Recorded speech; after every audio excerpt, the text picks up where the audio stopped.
পরীক্ষার হলে time manage করবো কিভাবে? এটা হচ্ছে সবচেয়ে ক্রিটিক্যাল কোয়েশ্চেন এবং এটা সবচেয়ে ইম্পর্টেন্ট কোয়েশ্চেন আসলেই। যে ১০০টা এমসিকিউ জাস্ট 60 মিনিট সময়ের মধ্যে আনসার করা, এটা আসলেই কিন্তু হচ্ছে কোনো সহজ কথা না। এটা খুবই টাফ একটা বিষয় আসলেই। তো আমি পার্সোনাল একটা ওপিনিয়ন দেই। এটা হচ্ছে সবার জন্য প্রযোজ্য নাও হতে পারে। বাট এটাকে আমি সবসময় ফলো করতাম। একটা কারণও আছে। আমি ভাবতাম আমার সময় যে আমি কেমিস্ট্রিতে খুব ভালো। এই কারণে আমি সবসময় যেকোনো পরীক্ষায় এটা চিন্তা করে যেতাম যে আমি আসলে কেমিস্ট্রি দিয়ে আনসার ১ম এ স্টার্ট করব, দেন ফিজিক্সে করব, দেন হচ্ছে হায়ার ম্যাথে করব। তো কেমিস্ট্রিকে হচ্ছে আমি ১ম এ হচ্ছে প্রায়োরিটি দিতাম, দেন হচ্ছে ফিজিক্সে, দেন হচ্ছে ম্যাথে। এবং আমি পার্সোনালি ফিল করি এমসিকিউর ক্ষেত্রে এইটা একটু হেল্প করে। কিভাবে? আমি বললাম কি কেমিস্ট্রিতে সবচেয়ে তোমার সময় কম কম লাগবে। তুমি যদি উল্টা করতা, হায়ার ম্যাথ দিয়ে শুরু করতা, তোমার মনে হতো আচ্ছা পরীক্ষা তো কেবল শুরু হলো, তো আমি তো কেবল জাস্ট বসলাম। তো আমি হচ্ছে সিরিয়ালি প্রত্যেকটা প্রশ্ন তুমি সলভ করা শুরু করতে। যে আচ্ছা এটা হচ্ছে এভাবে, এটা এভাবে। সলভ করতে, করতে দেখবা যে তোমার হচ্ছে টাইম আউট হয়ে গেছে। তো ওই মোমেন্টে টাইম এত কম হয়ে যাবে যে তোমার সহজ কোয়েশ্চেন তুমি প্যানিক করা শুরু করবা। লাস্টের দিকে যেটা হয় যে আমার কোয়েশ্চেন এখনো ২০টা আমি প্রশ্ন দেখিইনি, অথচ আমার মাত্র হচ্ছে ১০-১২ মিনিট সময় আছে। তো ওই সময় হয় কি প্যানিকের কারণে তোমার হচ্ছে ইজি ইজি জিনিসগুলো হচ্ছে ভুল হয়ে যায়। তো এই কারণে আমি যেটা করতাম যে যেটাতে আমার সময় কম লাগবে সেই কোয়েশ্চেনটা দিয়ে হচ্ছে আগে স্টার্ট করতাম। যে কেমিস্ট্রি ঠিক আছে আমি পারি বা না পারি, কেমিস্ট্রি দিয়ে যদি আমি শুরু করি অন্তত একটা জিনিস বিষয়ে আমি কনফিডেন্ট যে আমি প্রথম থেকে শুরু করে ১০০টা পর্যন্ত প্রত্যেকটা প্রশ্ন অন্তত একবার দেখে আসতে পারবো। আচ্ছা এই প্রশ্নটা এসেছিল। অনেকের ক্ষেত্রে এটা হয় যে একবার ১ নাম্বার থেকে শুরু করে ১০০ নাম্বারে যাওয়ার আগেই হচ্ছে পরীক্ষার টাইম শেষ হয়ে যায়। এর কারণ হচ্ছে তুমি ১ম থেকেই টাইম ম্যানেজ করে আসতে পারোনি বলে তুমি হচ্ছে সম্পূর্ণ প্রশ্ন দেখে আসতে পারোনি। তো এই কারণে যেটা হয় সেটা হচ্ছে আমি বলব আমার পার্সোনাল অপিনিয়ন অনেকের ক্ষেত্রে আলাদা হতে পারে। অনেকে হচ্ছে ফিজিক্সকে প্রেফার করে। ম্যাথ প্রেফার খুবই কম করে ১ম এ আমি দেখেছি। বাট করতে পারো। বাট আমার কাছে মনে হয় যে কেমিস্ট্রি দিয়ে স্টার্ট করলে অন্তত তুমি সবগুলো প্রশ্ন দেখে আসতে পারবে। কারণ হচ্ছে কেমিস্ট্রিতে তোমার টাইমটা হচ্ছে কম লাগে। তো কেমিস্ট্রি দিয়ে স্টার্ট করলে যেটা হবে সেটা হচ্ছে খুবই কম টাইমের মধ্যে তুমি ৩৩টা প্রশ্ন দেখে যতটুকু পারছো তুমি আনসার করলে, আর যতটুকু পারছো না স্কিপ করে পরবর্তীর জন্য রেখে দিলে। দেন হচ্ছে ফিজিক্সে, দেন হচ্ছে হায়ার ম্যাথে। তো এই সিকোয়েন্সটা ফলো করলে আমার মনে হয় যে লাভ হতে পারে। সেকেন্ড যেটা স্ট্র্যাটেজি আমি বলবো টাইম ম্যানেজ করার, সেটা হচ্ছে কখনোই প্রশ্ন এটা টার্গেট নিবা না যে আমি একবারে হচ্ছে সবগুলো আনসার করতে করতে যাব, শেষ পর্যন্ত গিয়ে যেটা পারলাম না শেষ। এরকম না। আমার কাছে মনে হয় যে আমি একটু আগে যেটা বললাম যে কিছু কিছু লেংদি প্রবলেম থাকে।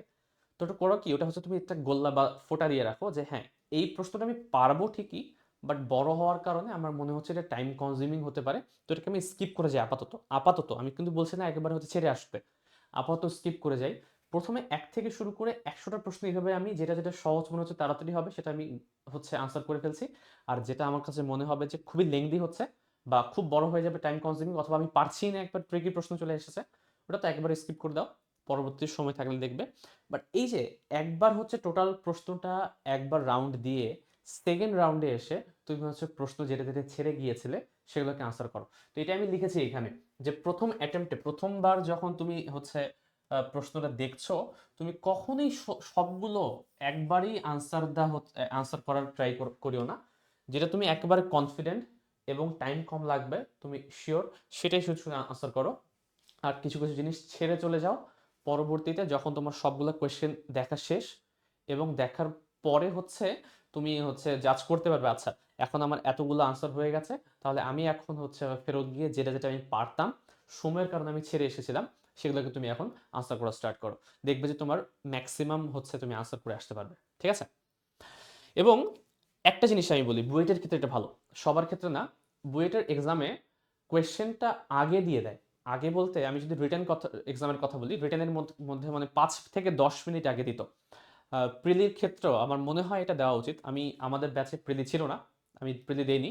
বাট এটা সব এক্সামে, শুধুমাত্র বুয়েট অ্যাডমিশন টেস্ট না, আমরা হচ্ছে বুয়েটে ৪ বছর পড়েছি, প্রত্যেকটা এক্সামেই এই কাজটা করেছে যে কোয়েশ্চেন হচ্ছে কিছু সময় আগে দেয় এটা চেক করার জন্য তোমার প্রশ্নগুলো সব ঠিক আছে কিনা। যে এই যে ১০০টা যে প্রশ্ন আছে, ১০০টা প্রশ্ন তোমার সেটে হচ্ছে প্রিন্ট হয়েছে কিনা, কোনো মিস্টেক আছে কিনা। মিস্টেক বলতে ওই লিখার মিস্টেক না, প্রিন্ট হয়েছে কিনা বা কোনো কাটাছেঁড়া আছে কিনা প্রশ্নে, এটা চেক করার জন্য ৫ থেকে ১০ মিনিট আগে, হয়তো বা এমসিকিউর জন্য ৫ মিনিট আগে দিতে পারে। তো ৫ মিনিট আগে হচ্ছে প্রশ্নটা যদি দিয়ে দেয়, এটা তোমার একটা অ্যাডভান্টেজ কিন্তু। কিভাবে?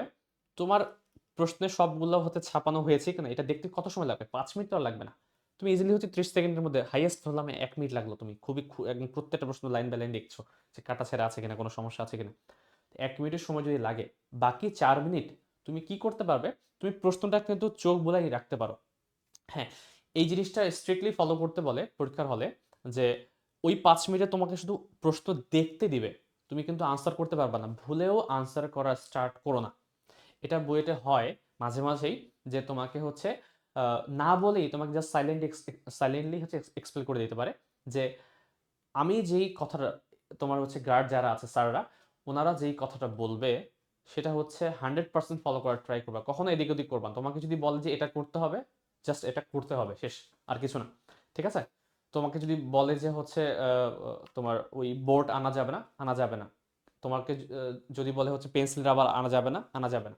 তার মানে যতটুকু ইনস্ট্রাকশন দেয়া আছে ততটুকু ইনস্ট্রাকশন হচ্ছে পুঙ্খানুপুঙ্খ রূপে হচ্ছে 100% ফলো করতে হবে। তো এই কারণে আমি যেটা বলছি, যে প্রশ্ন দেওয়ার পর বলা হয় যে তোমরা কিন্তু আনসার করতে পারবে না, আনসারের টাইম শুরু হবে 5 মিনিট পরে, তোমরা হচ্ছে প্রশ্নটা দেখার সময় পাবে। তো ওই 5 মিনিটে তুমি যেটা করতে পারো সেটা হচ্ছে প্রশ্নগুলো কিন্তু দেখে নিতে পারো যে কি টাইপের প্রশ্ন কোথায় কোথায় এসেছে, তাহলে তোমাকে এটি কিন্তু জাজ করতে সুবিধা হবে। আমার মনে আছে আমার অ্যাডমিশনের সময় আমি হচ্ছে আমি একটু আগে বললাম না যে কেমিস্ট্রি, ফিজিক্স, হায়ার ম্যাথ, আমি সবসময় যে কোনো পরীক্ষার ক্ষেত্রে এই সিকোয়েন্সটা ফলো করার ট্রাই করতাম। বাট 15 ব্যাচে হচ্ছে আমাদের যে প্রশ্নটা এসেছিল কেমিস্ট্রিটা আমার কাছে একটু কঠিন মনে হয়েছিল। এ কারণে আমি যদিও হচ্ছে আন্দাজ করে গিয়েছিলাম যে কেমিস্ট্রি দিয়ে আমি শুরু করব, বাট আমার কাছে মনে হয়েছিল যে ফিজিক্স দিয়ে আনসার করাটা আমার জন্য বেটার, কারণ ফিজিক্সটা তুলনামূলক সহজ ছিল প্রশ্ন কেমিস্ট্রি থেকে, মানে আমার কাছে আর কি। তো এই কারণে আমি ফিজিক্স দিয়ে পরবর্তীতে শুরু করেছিলাম। তো মাঝে মাঝে সিকোয়েন্স তুমি যেটা চিন্তা করে যাবে সেটা হচ্ছে রিয়েল লাইফ সিনারিওতে আলাদাও হতে পারে। তো প্রশ্ন দেখেও তোমাকে জাজ করা লাগতে পারে যে তুমি কোনটাতে আনসার করবে। ঠিক আছে? তো এই যে 5 মিনিট সময়টা বললাম, এই 5 মিনিট সময় কিন্তু তোমাকে অনেক হেল্প করবে তোমার হচ্ছে বুঝে নিতে যে কি টাইপের প্রশ্ন এসেছে, এবং অনেকটা কিন্তু মাথায় মাথায় তুমি হচ্ছে চিন্তা করে রাখতে পারো যে এই প্রশ্নটা এরকম, এই প্রশ্নটা এরকম। তো এটা কিন্তু তোমার হচ্ছে হেল্প করবে অনেক। ঠিক আছে? লাস্ট যেটা আমি কথা বলবো টাইম ম্যানেজমেন্টের জন্য, সেটা হচ্ছে আমি বারবার এই ওয়ার্ডটা ইউজ করছি এবং এটা আসলেই জরুরি। একটা এই টাইপের এক্সামে যে যত বেটার স্কিপ করতে জানে সে তত নাম্বার পায় আলটিমেটলি। স্কিপ করাটাও কিন্তু একটা স্ট্র্যাটেজি। মানে তুমি ভাবছো যে স্কিপ করে যাচ্ছি তার মানে আমি পারছি না, ব্যাপারটা তা না। কোনটা স্কিপ করতে হবে এটা বোঝাটাও কিন্তু হচ্ছে অনেক ইম্পর্টেন্ট। তুমি একটা সহজ কোশ্চেন স্কিপ করে দিলে, এটা তাহলে তো হলো না। কোয়েশ্চেন দেখে তোমাকে জাজ করতে হবে যে আচ্ছা এটা হচ্ছে এরকম প্রশ্ন এসেছে, এটা হচ্ছে স্কিপ করা যেতে পারে আপাতত, পরবর্তীতে সময় পেলে আসলে হচ্ছে আমি আনসার করার ট্রাই করব। তো স্কিপটা হচ্ছে খুবই জরুরি, যে তোমার কাছে যদি মনে হয় যে এটা হচ্ছে ডাউট আছে তোমার কোনো, বা অনেক লেংদি হয়ে যাবে, স্কিপ করে চলে যাও।